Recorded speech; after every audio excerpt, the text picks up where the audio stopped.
Have you ever really thought about how a company goes from just a tiny idea to a global powerhouse? I mean, it's an incredible journey, right? From a garage to a skyscraper. And today, we're going to break down exactly how that magic happens. It all starts with pure potential, often in a place that's super humble, like a garage. But the destination? That's something else entirely. A skyscraper, this massive symbol of scale and success. The real story, the exciting part, is everything that happens between these 2 points. So that's the big question, isn't it? How does that transformation actually happen? What are the key stages that turn a little startup into a corporate giant? Well, let's map out that journey together. Okay, so every journey has a beginning. And for a business, it all starts with planting that first seed. This is the earliest stage, where the company is really nothing more than a powerful concept and a small, super dedicated team. It seems complicated, but you can really boil down those chaotic early days into 3 core things. First, you've got the spark, that amazing idea that actually solves a real problem. Then, that idea attracts the team, the founders who are just so passionate they have to build it. And of course, they need the space, that very first office, whether it's a garage, a dorm room, you name it, to make it all real. And this really gets to the heart of it, right? It's the fundamental truth. Every single skyscraper you see on the skyline started as a blueprint, and every huge corporation we know today began as just a few people totally obsessed with a single powerful idea. All right, so once that seed sprouts, the next phase is all about expansion. This is where that small team starts to get bigger, a lot bigger. It starts to feel less like a team and more like a tribe. For this, there's a perfect Animated business expansion. And honestly, it's spot on. Think of it like a kind of controlled chaos. It's this period of just intense energy, really rapid change, and constant movement. The business is literally alive and it is growing fast. So what does that expansion actually look like in the real world? Well, your team suddenly goes from 5 people to 50. That first big funding round hits the bank, giving you the fuel you need. You're not in one city anymore. You're opening new locations. And you're not just selling one thing, you're developing more products. It all builds this incredible momentum. But to get from just a growing company to a true global powerhouse, you need a totally different kind of fuel. This next stage is about adding some serious fuel to the fire, getting access to massive amounts of capital to fund even bigger ambitions. And the key mechanism for that, it's the initial public offering, or IPO. This is the huge moment a private company decides to go public, selling shares of itself on the stock market for the very first time. I mean, it's a massive step, and it completely transforms the company's DNA. And the financial impact? Whoa, it is absolutely staggering. Just look at this chart. The money a company gets from early investors is important, for sure, but the capital raised from an IPO, it's often on a completely different planet. We're talking about an explosion of resources. This is what some people call a dynamic financial animation. Suddenly, the company is a player on the world's biggest financial stage. And that incredible influx of cash, that's the high-octane fuel you need for true global expansion. I mean, building factories, moving into new countries, and even buying up other companies. Okay, so this brings us to the final stage of our growth story. Because with all that size, all that funding, and that global reach comes a really profound transformation. The scrappy little startup officially becomes a corporate institution. And the most obvious is physical. You can literally see it. The original startup office, that garage, or that one rented floor, it evolves into these massive corporate campuses and buildings. The space itself starts to reflect the new scale and structure of the whole organization. This quote just captures the culture shift perfectly, doesn't it? Those informal late-night meetings fueled by pizza get replaced by formal processes and boardrooms. The lightning speed of a small team has to give way to the more deliberate structure of a huge organization. It's a change that has to happen, but man, it changes everything. So let's just break it down, side by side. A startup is small, it's flat, and it's incredibly agile. It's built to turn on a dime. A corporation, on the other hand, is large and hierarchical, designed for stability and predictable processes. They are fundamentally different creatures, and the journey from that left column to the right is the entire story of growth. And so, we've come full circle. The growth metaphor is complete. That single seed we planted way back in the garage, it hasn't just grown into a tree, it's become an entire forest, a whole ecosystem with its own rules, its own structures, and this immense, undeniable presence. And that leaves us with one last, really crucial question. The company made it. It got from the garage to the skyscraper.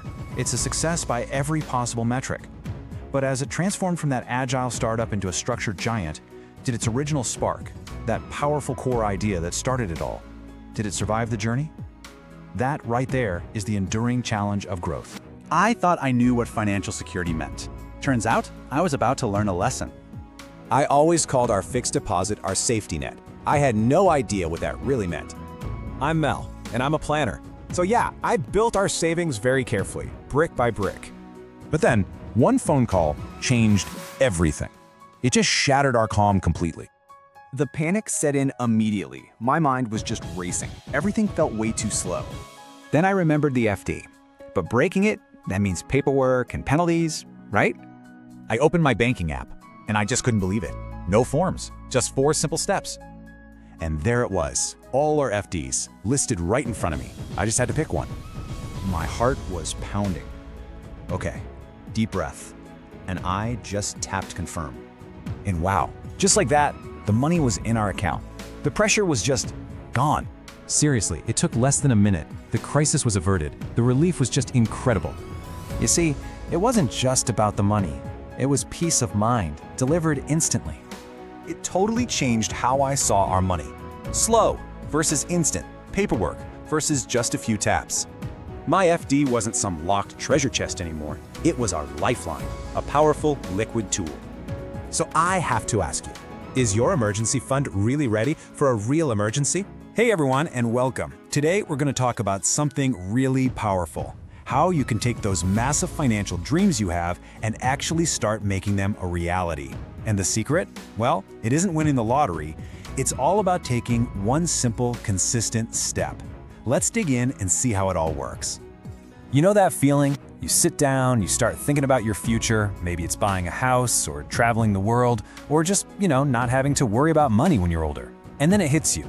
All of that stuff seems to come with a huge price tag. It can feel pretty overwhelming, especially when you're just getting started in your career. Yeah, looking at those big long-term goals can honestly feel like you're standing at the bottom of a giant mountain. It's huge, it's intimidating, and you don't even know where to start climbing. And look, that is a totally normal feeling.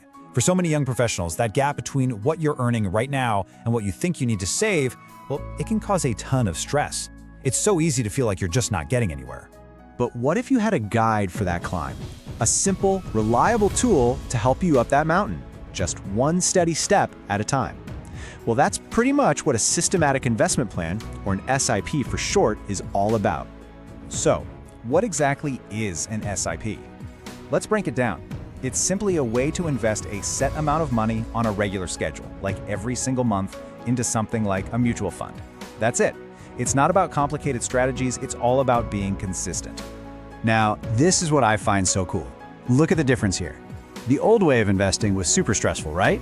You're always trying to guess the market, you needed these big piles of cash to even get started. The smart way, with an SIP, is the total opposite. It's built on consistency, not timing. It's about taking small steps, not giant leaps. And best of all, it's automated, which takes away so much of that stress. Okay, so let's get into how this really works, because this part is kind of like magic. How do these small, regular investments actually turn into something huge? It all comes down to the incredible power of taking that one step over and over and over again. And if you remember one thing, let it be this. The real power of an SIP isn't about having a ton of money to invest right away. Not at all. The power is in the simple act of starting. That's it. Just getting started and building that consistent habit. All right, check this out. 1.5 crore rupees. Now, this is not some fantasy number. It's a real projection of what could happen if you invest just 5,000 rupees a month over the long haul. This is compounding in action. It's what turns those small, manageable steps into a truly life-changing amount of money. And this chart just illustrates that perfectly. See that tiny little bar on the left? That's your small monthly investment. Now look at that massive bar on the right. That is what it can grow into over time. It's an amazing visual of what happens when you let time and consistency do the heavy lifting for you. So you're probably thinking, okay, how do I start? Well, the best part is you don't need to book an appointment with some fancy advisor or go down to the bank. Seriously, in today's world, your entire journey can start right from the phone that's probably in your hand right now. It really is this easy. First, just pick a goal. Decide what you're saving for, because that's what's going to keep you motivated. Second, set an amount you're comfortable with. Even a small one is perfect. And third, and this is the most important part, set it to automatic. That way it just happens every month. You don't have to think about it, you don't have to remember, you just set it and forget it. And when you do that, you're doing so much more than just investing money. You're basically kicking off a new financial beginning for yourself. You are actively, step by step, building that hopeful, secure future that might have seemed completely out of reach before. You know, there's a great quote that just nails this whole idea. The secret of getting ahead is getting started. All that intimidation you felt at the bottom of that financial mountain, it starts to vanish the second you take that very first step. So here's the bottom line. That mountain of your financial goals, it doesn't have to be so scary. By starting small, by deciding to be consistent, and by taking that very first step today, your hopeful future, it really does start right now.